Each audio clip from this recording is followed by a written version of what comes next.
This is Tim Bryce with my column titled, Government Begins at Home. For those Americans paying attention to the news, most are consumed by politics at the federal level.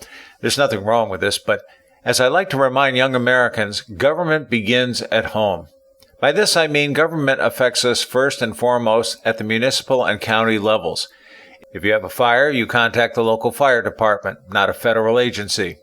If you want to report a crime, you call the local police or a sheriff's office, not the feds. If you have questions about your offspring's school, you contact the local school board, not the Department of Education. And if you have a problem with water and sewer, you contact the local public works or utilities offices. The same is true for road maintenance and traffic. Everything begins at the local level, all of which has the greatest impact on us. Interestingly, few people seem to be aware of this, which explains why voters rarely turn out in local elections as opposed to state or federal elections.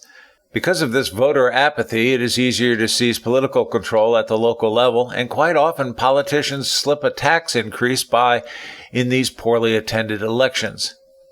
The notion local government is the bedrock of all government was first observed in 1835 by noted historian and political commentator Alexis de Tocqueville, a Frenchman, as published in his famous book, Democracy in America, which was an analysis of our young country as compared to those in Europe.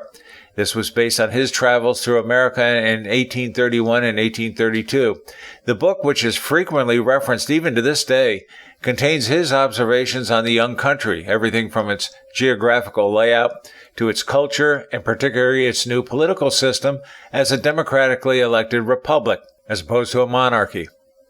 In his book, de Tocqueville observed, quote, "The strength of free nations resides in the township," end quote.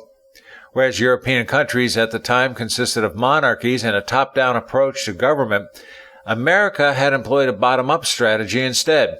He also recognized successful local government officials would likely progress up the ladder to state and federal positions. He wrote, quote, "In France, the government lends its officers to the township. In America, the township lends its officers to the government," end quote. This bottom-up approach is still common to this day. It provides another reason why citizens should pay close attention to local elections. It represents the farm club for government at higher levels. Today's mayors, councilmen, police chiefs, prosecutors, public defenders, fire chiefs, and judges are tomorrow's governors, attorney generals, congressmen, Supreme Court justices, and more. One reason why people do not spend much time understanding local government is because the local news media spends little time covering it with qualified reporters. Most think it is trivial, and their time is better served at the state and federal levels. This is why town hall meetings are so important to communicate what exactly is going on locally. As we approach the 2020 elections, we of course need informed citizens to vote accordingly on major issues. But we also need voters for what appears to be inconsequential local elections in March or throughout the summer. They are every bit as important. Just remember, local government is the basic building block of our entire government. Support it.